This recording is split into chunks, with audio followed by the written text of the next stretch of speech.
Hello students, I am doctor Hina और आज हम करने वाले हैं स्किंटिलेशन काउंटर.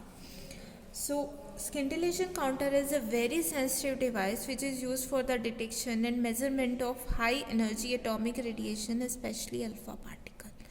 स्किंटिलेशन काउंटर बहुत ज़्यादा सेंसिटिव है और इसकी स्पीड बहुत हाई होती है. So it is based on the principle that when a high energy radiation strikes a fluorescent material like zinc sulfide screen, I hope you understand what is a fluorescent material. It produces tiny flashes of light. Fluorescent material is a kind of material on which if any charged particle or any kind of radiation fall, it produces some flashes of light. These flashes are known as scintillation, and that's why the material is known as scintillation material. And this scintillation can be seen by the eye adapted to the darkness or detected with the help of a photomultiplier tube.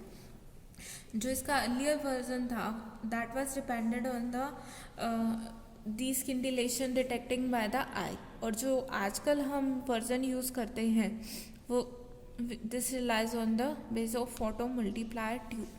ये देखिए, ये एक बहुत पुराने design का स्किंटिलेशन detector कहा हुआ है. इस अरेंजमेंट को हम स्पिन थैरिस्कोप भी कहते हैं. सो फर्स्ट ऑफ ऑल इस टाइप के स्किंटिलेटर डिटेक्टर का यूज़ किया गया था.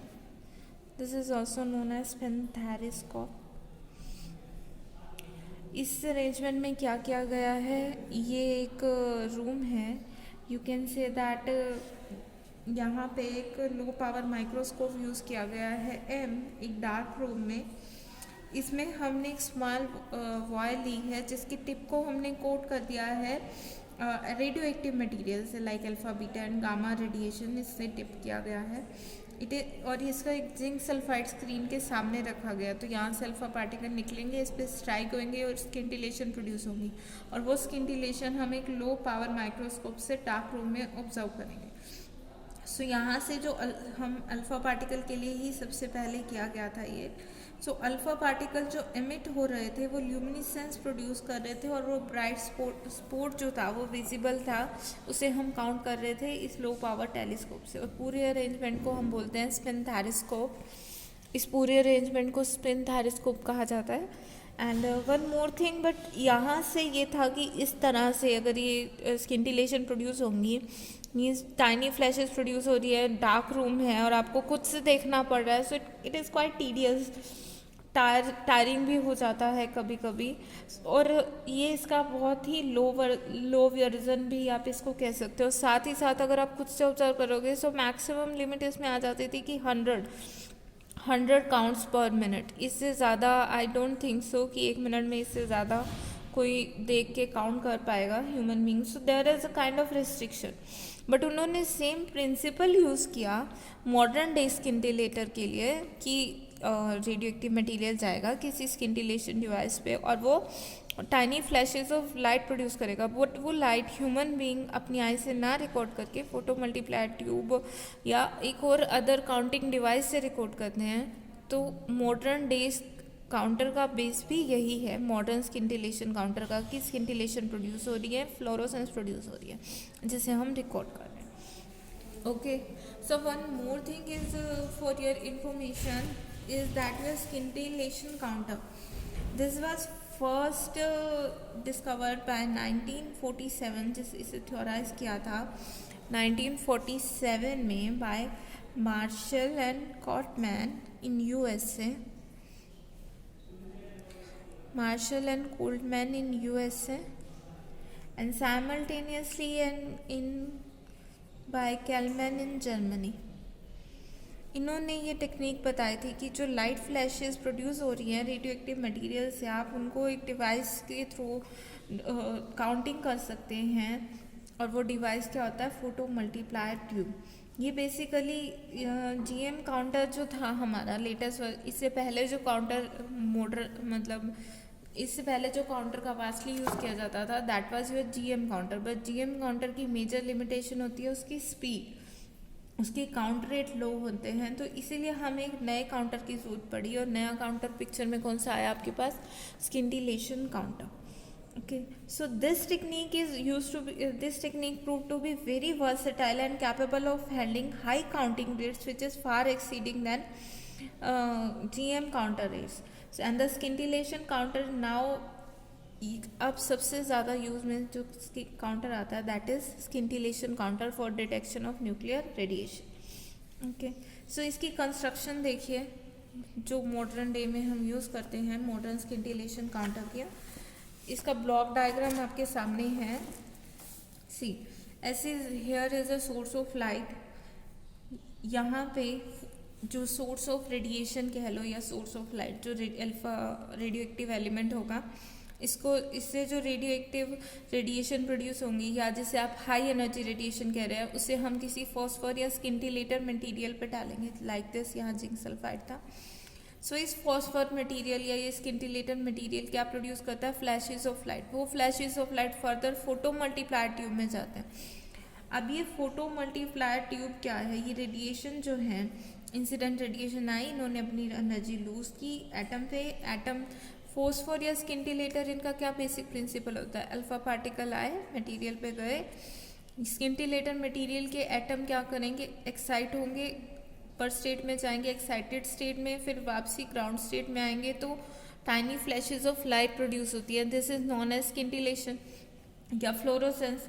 सो ये एक्साइटेड एटम जो फोटोन एमिट करते हैं that lies in the blue region और UV region. Blue violet region में होते हैं या फिर अल्ट्रा वॉलेट रीजन में होते हैं, नॉर्मली विजिबल में ही रहते हैं.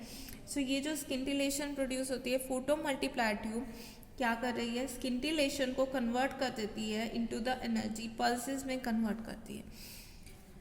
फोटो मल्टीप्लायर ट्यूब जो है यहाँ पे is the most important component here. इस पूरे के पूरे का जो स्किंटिलेटर है यहाँ इसने प्रोड्यूस की, फिर फोटो मल्टीप्लायर ट्यूब पे गई, फर्दर यहाँ इसने फ्लैशेस ऑफ लाइट को कन्वर्ट कर दिया इलेक्ट्रिक पल्स में. किस तरह किया ये हम आगे करेंगे. अभी के लिए ब्लॉक डायग्राम देखिए. लाइट आई, इंसिडेंट रेडिएशन आई, अल्फा रेडिएशन वो फॉस्फर पे गई, उसने उसे लाइट एनर्जी में कन्वर्ट किया, फ्लैशेस ऑफ लाइट आए, फिर वो फोटो मल्टीप्लायर ट्यूब पे डाले. फोटो मल्टीप्लायर ट्यूब में ने इस सिग्नल को इलेक्ट्रिक पल्स में कन्वर्ट कर दिया और इलेक्ट्रिक पल्स को हम फर्दर एम्पलीफायर करते हैं और फर्दर एम्पलीफायर को उससे हम काउंटिंग डिवाइस या स्केलर में भेजते हैं. काउंटिंग डिवाइस बेसिकली ये बता रहा है कि कितनी पल्सेस आई वो उसे काउंट करेगा. इन जनरल इन दोनों के बीच में अगर लो एनर्जी पल्सेस हमें हटानी है तो एक डिस्क्रिमिनेटर लगा देते हैं. डिस्क्रिमिनेटर एम्पलीफायर और काउंटर के बीच में यहाँ पे डिस्क्रिमिनेटर होता है. कभी कभी अगर हमें स्पेशली हाई एनर्जी की पल्सेस चाहिए तो वो क्या करता है डिस्क्रिमिनेटर लो एनर्जी की पल्सेस को हटा देता है और जो रिक्वायर्ड है या बैकग्राउंड नॉइस को हटाने के लिए डिस्क्रिमिनेटर का हम यहाँ यूज़ करते हैं. Next is your counting device जो कि काउंट करता है. ओके, सो जो मेजर इंपॉर्टेंट कंपोनेंट है फोटो मल्टीप्लायर ट्यूब, उसका ब्लॉक डायग्राम यहाँ देखा गया है. यहाँ देखो स्कीमेटिक शो की गई है. ये सबसे पहले देखो ये पूरा का पूरा आपका स्किंटिलेटर काउंटर है. ये देखो incident charge particle, incident radiation आई, high energy radiation, this is scintillator. Means एक प्रॉपर मटेरियल है जो कि स्किंटिलेशन प्रोड्यूस करता है. ये जो पूरी की पूरी ट्यूब होती है इन जनरली इसको ग्लास या क्वार्ट्स में सील कर देते हैं. एक एंड पे एक एंड से सील है और दूसरा एंड सेमी ट्रांसपेरेंट होता है ताकि इंसिडेंट चार्ज पार्टिकल आ जाए. और सेमी ट्रांसपेरेंट लेयर इसके ऊपर यहाँ पे एक लेयर की फॉर्म में होता है photo sensitive material. Photo sensitive material कुछ भी हो सकता है जिसे हम स्किंटिलेटर कहते हैं. इन जनरल हम लेते हैं CS3 एंटीमनी. ये इंटरमेटेलिक कंपाउंड है सीजियम और एंटीमनी का. Okay, so photo sensitive material है यहाँ पे. इससे कैथोड बनी होती है आपका. स्किंटिलेटर है, लाइट फ्लैशेस प्रोड्यूस करेगा. उसके बाद फोटो कैथोड है. फोटो कैथोड का क्या काम है कि इंसिडेंट चार्ज जो आपकी फ्लैशेस आएगी उसको एब्जॉर्ब करेगी और इसके एटम आयनाइज हो जाएंगे. आयनाइज होंगे दैट मीन्स इलेक्ट्रॉन प्रोड्यूस हो रहा है. ध्यान से देखो शुरू से कि फिर से हो क्या रहा है. इंसिडेंट रेडिएशन आई, इंसिडेंट रेडिएशन देखो अल्फा पार्टिकल आया, अल्फा पार्टिकल स्किंटिलेटर में एब्जॉर्ब हुआ, स्किंटिलेटर एब्जॉर्ब हुआ, एक्साइटेड स्टेट में गया, एक्साइटेड स्टेट में गया, रेडिएशन एमिट की. ये रेडिएशन फर्दर जाती है फोटो कैथोड पे. फोटो मल्टीप्लायर ट्यूब में। फोटो कैथोड क्या करता है, ये रेडिएशन को एब्जॉर्ब करता है। आपको भी पता है कि अगर रेडिएशन एब्जॉर्ब होगी तो फोटो इलेक्ट्रिक प्रोसेस के थ्रू आपके पास क्या निकलेंगे, इलेक्ट्रॉन्स निकलेंगे, और इलेक्ट्रॉन्स निकलेंगे तो आपका सिग्नल कन्वर्ट हो गया ना, इलेक्ट्रिक सिग्नल में कन्वर्ट होगी, आपकी लाइट एनर्जी इलेक्ट्रिकल एनर्जी में कन्वर्ट होगी। और फोटो कैथोड किसका बना होता है, CH3 एंटीमनी, इन दोनों के बीच का अलॉय है। सो ये फर्दर इलेक्ट्रॉन एमिट करेगा।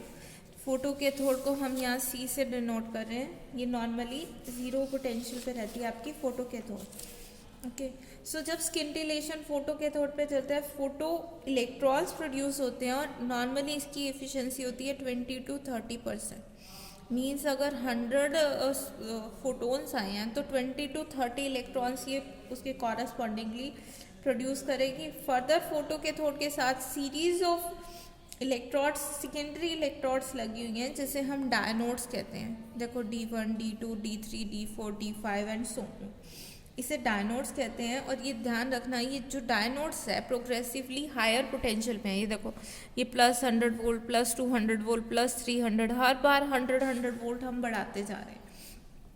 सो ये डायनोड्स को पॉजिटिव पोटेंशियल पे रखा जाता है विद रिस्पेक्ट टू कैथोड, और हर एक डायनोड जो प्रोग्रेसिव है उसका पोटेंशियल सक्सेसिव प्रीवियस डायनोड से बढ़ता जा रहा है, और ये स्टेबलाइज पावर सप्लाई से इसे रखा जाता है। एंड में आपके पास एनोड आती है। एनोड सबसे हायर पोटेंशियल पे रखा जाता है। एनोड का सेम पोटेंशियल होता है as that of the last dynode. Anode और लास्ट एनोड सेम पोटेंशियल पे रहती है। सो जब देखो इंसिडेंट पार्टिकल रेडिएशन आई, स्किंटिलेटर ने विजिबल फोटोन प्रोड्यूस किया, वो विजिबल फोटोन फोटो कैथोड पे गया, इसने इलेक्ट्रॉन प्रोड्यूस किया। अब इलेक्ट्रॉन है, ये 0 पोटेंशियल पे, यहाँ पॉजिटिव पोटेंशियल है, ऑब्वियसली इलेक्ट्रॉन इसकी तरफ अट्रैक्ट होगा। अब ये जो डायनोड है इसका क्या फंक्शन है कि इस पे जैसे ही एक इलेक्ट्रॉन आता है ये उसको मल्टीप्लाई करता है। इसका बेसिक काम है कि मल्टीप्लिकेशन ऑफ इलेक्ट्रॉन्स। सो जो डायनोड है it give rise to the multiplication to the electrons. So incidents देखो, हमने एक का पैसेज दिखाया, एक इलेक्ट्रॉन आया, एनर्जी हाई थी, डायनोड से स्ट्राइक किया, इसने एक और इलेक्ट्रॉन मल्टीप्लाई कर दिया, आयन पेयर प्रोड्यूस किया, तो इलेक्ट्रॉन फर्दर इधर अट्रैक्ट हो गया। सो 1 से 2 इलेक्ट्रॉन हो गए, सेकेंड डायनोड पे गए, यहाँ देखो यहाँ हायर पोटेंशियल है, 1 से 2 हो गए तो ये हायर पोटेंशियल की तरफ अट्रैक्ट होंगे, 200 की तरफ, यहाँ स्ट्राइक हुए, 4 प्रोड्यूस हुए, ये फर्दर किस तरफ जाएंगे और हायर पोटेंशियल की तरफ, तो 1 से 2, 2 से 4 एंड इस तरह ये प्रोड्यूस होते जाते हैं और बढ़ते जाते हैं। ओके, सो हर बार सेकेंडरी इलेक्ट्रॉन प्रोड्यूस हो रहे हैं। यहाँ देखो एम्प्लीफिकेशन अपने आप होती जा रही है डायनोड्स में। सो इन एनर्जेटिक फोटोन से emitted by photocathode is accelerated through a potential difference of 100 volt. अगर वो 100 वोल्ट के पोटेंशियल डिफरेंस एक्सेलरेट होगा कोई इलेक्ट्रॉन, सो कितनी काइनेटिक एनर्जी गेन करेगा, 100 electron volt.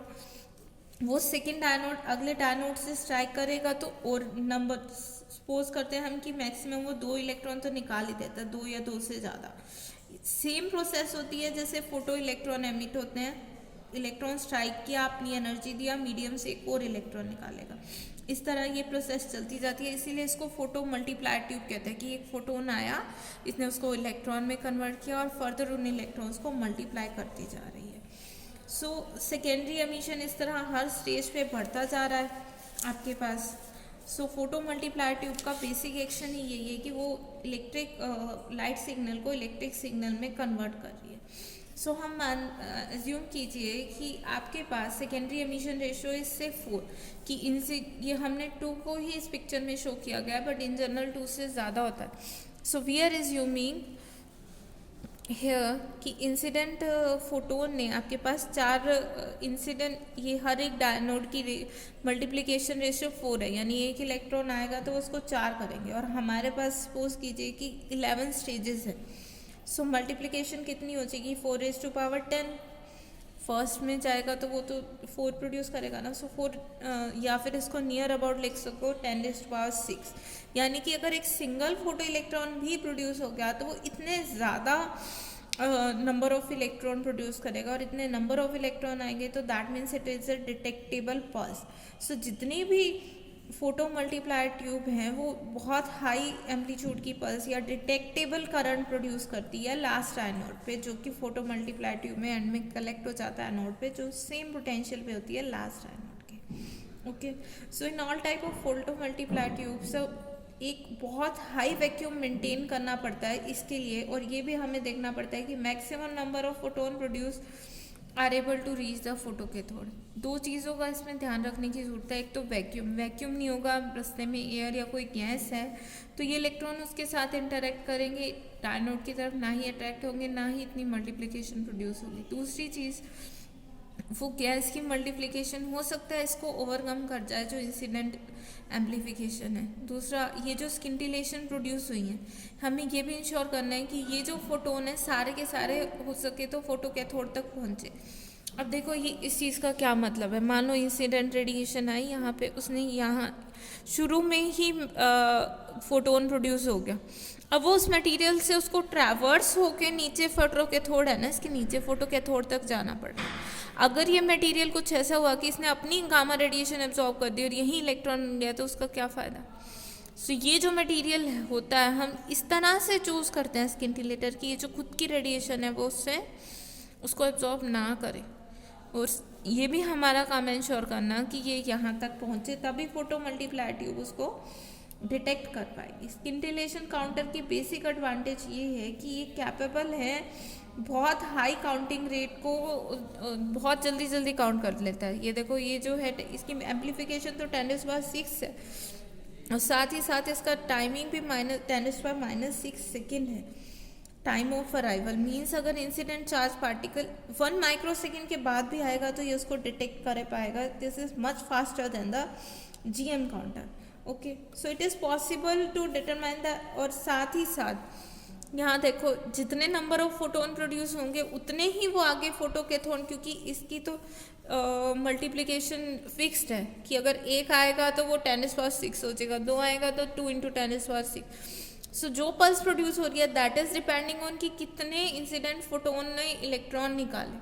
So ultimately depend कर रही है एनर्जी पे। सो येस योर स्किंटिलेशन काउंटर बताता है कि इंसिडेंट पार्टिकल की एनर्जी कितनी है। ओके, सो चार्ज बिल्ड जो कह लो या फिर एम्पलीफिकेशन है डिपेंडेंट है कि कितने नंबर ऑफ डायनोड्स हैं, बट इट इज़ फिक्स। सो ये एनर्जी को डिस्क्रिमिनेट कर पाता है आपका स्किंटिलेशन काउंटर। ये एक और पिक्चर दे रखी है स्किंटिलेशन काउंटर की, इससे थोड़ा सा आपको बहुत ईजी अच्छे से एक्सप्लेन होगा। ये देखो लाइट फोटोन है, एंट्रेंस विंडो, लाइट फोटोन हमने वो पार्ट नहीं दिया हुआ, ये सिर्फ फोटो मल्टीप्लाई ट्यूब है, इसको इलैबोरेट कर रखा है। स्किंटिलेटर से लाइट फोटोन में कन्वर्ट हो गया है incident radiation. This is entrance window, छोटी सी विंडो है, यहाँ फोटो कैथोड है, बिल्कुल इसके ऊपर ही कर देते हैं, और ये सारे के सारे को ग्लास उसमें कर रखा है, हाई वैक्यूम क्रिएट किया गया है, ग्लास एंड वेलम में रखा हुआ है। यहाँ फोटो इलेक्ट्रॉन देखो प्रोड्यूस हुआ है। फोकसिंग ग्रिड, इसका काम होता है कि फोकस करके फर्स्ट डायनोड की तरफ आना। आपकी बुक में जो लास्ट डायग्राम में दिया होता है, बट एक्चुअल में डायनोड की शेप इस तरह से ली जाती है आर्क टाइप, ताकि वो कलेक्शन इजी करे, ये जो फोटो इलेक्ट्रॉन प्रोड्यूस हो रहे हैं उनको इजीली कलेक्ट कर पाए। कलेक्टिंग पावर इसकी ज़्यादा होती है फ्लैट सरफेस की वजह, और फोकस करने के भी ये फर्दर काम आती है। ये इसको फर्दर इधर डायरेक्ट करेगी। देखो ये इसकी इंटेंसिटी बढ़ती जा रही है, लाइन तुम्हारी मोटी होती जा रही है, that means number of electrons बढ़ते जा रहे हैं। ये देखो ये लास्ट डायनोड है, फिर ये एनोड है, ये सर्किट से लगी हुई है, ये हाई वोल्टेज सप्लाई देते हैं। यहाँ देखो पिछले में लिखा हुआ था ना कि 100 वोल्ट 200 वोल्ट, ये देखो ये ग्राउंड किया हुआ है ये टर्मिनल, और ये रेजिस्टेंस हम धीरे धीरे बढ़ाते जा रहे हैं यहाँ पे। ओके, सो ये रेजिस्टेंस सीरीज में इस तरह लगे होते हैं कि यहाँ सबसे कम पोटेंशियल हो, ये पॉजिटिव टर्मिनल होता है, और यहाँ सबसे हाई पोटेंशियल हो। आउटपुट याद होगा तुम्हें GM काउंटर में कि हमने आउटपुट ली थी, एक कैपेसिटर लगाया था और रेजिस्टेंस लगाया था, तो इनके अक्रॉस आउटपुट लेते हैं। आउटपुट सिग्नल उसी तरह का ही वैसे ही पल्स बनती है वैसे ही लेते हैं, बट यहाँ पे कुछ भी अब क्वेंचिंग नहीं है, कुछ भी वैसा नहीं है, क्योंकि हम सिर्फ इलेक्ट्रिक सिग्नल कलेक्ट कर रहे हैं। नोड पे ये जैसे नंबर ऑफ इलेक्ट्रॉन्स आते जाएंगे तो एनोड पे पॉजिटिव पोटेंशियल है, इलेक्ट्रॉन आ रहे हैं, पोटेंशियल ड्रॉप होगा, कलेक्टर के अक्रॉस वो चार्ज कलेक्ट हो जाएगा जितना भी यहाँ आएगा, और हमें आउटपुट पल्स की शेप में मिल जाएगी। लॉड रेजिस्टेंस लगाया हुआ है ये। ओके, सो ये फोटो मल्टीप्लाई ट्यूब ही है, इसे अच्छे से एक्सप्लेन किया हो। Now the advantages and disadvantages of scintillation counter. क्या एडवांटेजेस हैं? फर्स्ट ऑफ ऑल जो पल्स हाइट है वो प्रोपोर्शनल हो गई इंसिडेंट अल्फा पार्टिकल की एनर्जी के। सेकेंड थिंग इज कि डेड टाइम काउंटर का बहुत कम है, सो high counting rate is possible, ये मैंने आपको बताया है। ये 10⁻⁻⁶ यानी 1 माइक्रो सेकेंड तक भी अगर पार्टिकल एक दूसरे के बाद आ रहे हैं तो उनको डिटेक्ट कर लेता है। Here pulse duration is very short, so the resolving power is high. Pulse बहुत छोटी है, रिजॉल्विंग पावर भी वही से आप ट्रीट कर सकते हैं कि फटाफट से काउंट करते हैं। सो इन केस ऑफ इनएक्टिव बहुत कम टाइम के लिए रहता है, क्योंकि इलेक्ट्रॉन्स की जो मूवमेंट है बहुत फास्ट होती है और पॉजिटिव आयन तो कोई है ही नहीं यहाँ पे, इसीलिए रिजॉल्विंग पावर हाई हो जाती है इसकी। In case of solid scintillator number of atoms per unit volume being quite high, so this case of a stronger pulse observe होती है in case of gas scintillator. Scintillator material हम अगर solid use करेंगे तो वो it's better, क्योंकि number of atoms बहुत ज़्यादा हैं तो वो जल्दी प्रोड्यूस करता है। So when a scintillator with the large scintillator, scattered alpha rays are also counted and we can get an increased photopeak efficiency. Next is the time of flight of electron through the photomultiplier tube is so small, क्योंकि वो बहुत जल्दी है, so that 10⁶ particle per second can be counted. This is quite high. ये nearly 200 times है the rate possible with GM counter. GM counter की major limitation ही यही होती है that they are quite slow. Disadvantage: light output varies with the type of radiation and also the overall efficiency is less, क्योंकि main दिक्कत आती है conversion of radiation into light. यहाँ only 20 to 30% light convert होती है, तो अगर low energy का सिग्नल है, माइंडेड इंसिडेंट की एनर्जी लो है, तो वो लो कम नंबर ऑफ फोटोन प्रोड्यूस करेगा और हो सकता है कि वो फोटोन फर्दर इलेक्ट्रॉन प्रोड्यूस कर ही ना पाए। सो मेजर रिक्वायरमेंट इसके लिए है कि ये हाई एनर्जी वालों को तो एफिशिएंटली डिटेक्ट करता है, बट लो एनर्जी वालों के लिए थोड़ा मुश्किल हो जाता है। सो टाइप ऑफ स्किंटिलेटर्स, मतलब जो स्किंटिलेटर मटेरियल है हम कौन कौन से यूज़ कर सकते हैं। जो मोस्ट पॉपुलर है that is your thallium activated sodium hydrate. This is the most common type of scintillator use for gamma ray. This type of scintillator इसकी मेजर ड्रॉबैक ये होती है that this is hygroscopic, means ये water को hygroscopic, I hope आप समझते हैं कि मॉइस्चर को एब्जॉर्ब कर लेता है और डिफॉर्म हो जाता है। So it must be seal, इसको सील करके रखना पड़ता है एल्यूमिनियम कैन में विद रिफ्लेक्टिंग और डिफ्यूजिंग वॉल्स। नेक्स्ट है सीजियम आयोडाइड, थेलियम आयोडाइड की जगह। दिस स्किंटिलेटर हाइग्रोस्कोपिक नहीं है, इसलिए सोडियम आयोडाइड के ऊपर प्रेफर किया जाता है। जिंक सल्फाइड का यूज़ कर सकते हो, बट जिंक सल्फाइड सिर्फ हैवी पार्टिकल के लिए तो यूज़ हो सकता है और स्टेबल भी है, बट ये थिक लेयर यूज़ नहीं हो सकते क्योंकि ये ओपेक है अपनी रेडिएशन का। इसका क्या मतलब है, मैंने आपको पहले बताया था कि आपके पास स्किंटिलेटर है, उसके बाद फोटो कैथोड है, इंसिडेंट चार्ज रेडिएशन ने अगर यहाँ पे गामा फोटोन प्रोड्यूस कर दी, यहाँ लाइट फोटोन जो ये प्रोड्यूस कर रहे हैं स्किंटिलेटर, तो लाइट फोटोन इस पूरे मटेरियल में से ट्रैवल होके फोटो कैथोड तक जाएंगे। सो अगर ये मटेरियल अपने ही लाइट फोटोन को एब्जॉर्ब करेगा तो फोटो कैथोड तक नहीं पहुंचेगा, और जिंक सल्फाइड ऐसा ही है, ओपेक है, उनको एब्जॉर्ब कर लेता है, तो बहुत पतली लेयर रिक्वायर्ड होती है इसके लिए। सो हाई एनर्जी को डिटेक्ट नहीं कर पाएगा, ज़्यादा एनर्जी के होंगे तो एनर्जी डिसिपेट ही नहीं होगी। यहाँ ऑर्गेनिक फॉस्फर होते हैं जैसे कि एंथ्रेंस और स्टीबेसन, वो फास्टर डिके टाइम होता है इनऑर्गेनिक की बजाय। ये फॉस्फर यूज़फुल होते हैं गामा रेज के लिए जब बीटा और गामा का मिक्सचर हो, बट लेस एफिशिएंसी होती है हैवी चार्ज पार्टिकल के लिए। मीन्स डिपेंडिंग ऑन कि आप क्या डिटेक्ट करना चाह रहे हो, स्किंटिलेटर अलग अलग लेना पड़ेगा। एक टाइप का स्किंटिलेटर डिटेक्टर सभी के लिए यूज़फुल नहीं है क्योंकि वो मटेरियल यूज़फुल नहीं है। प्लास्टिक स्किंटिलेटर्स लास्ट टाइप है इसकी, यूज़फुल हो सकते हैं काउंटर टेलीस्कोप में जब हाई एनर्जी फिजिक्स का हो, तो वहाँ पाथ ऑफ पार्टिकल बताने के लिए हमें प्लास्टिक स्किंटिलेटर का यूज़ करते हैं। बेसिक प्रिंसिपल यही है कि जो एक्साइटेशन की एनर्जी है ट्रांसफ़र होती है from solvent to solute, which in turn re emits radiation of wavelength range for which solvent is transfer. Basic principle यही है कि अब यहाँ सॉल्वेंट और सोल्यूट क्या है। सॉल्वेंट मीन्स प्लास्टिक स्किंटिलेटर को आप कह सकते हो कि ये जो आपके पास होते हैं पॉलीमर्स टाइप की, जिसमें वो डिज़ोल्व करते हैं, एक सॉल्वेंट होता है एक सोल्यूट होता है। तभी नॉर्मली ये जो पॉलीमर्स होते हैं या प्लास्टिक कह लो आपकी, किसी मटेरियल की फॉर्म में आता है, आपको डिज़ार्ड बनाने के लिए उसको किसी सॉल्वेंट में डिसॉल्व करना पड़ता है, फिर उसकी लेयर बनानी पड़ती है. So that is kind of plastic scintillator. And the last is for detection and counting of heavy particle in presence of gamma radiation. Xenon is used which gives radiation in UV range.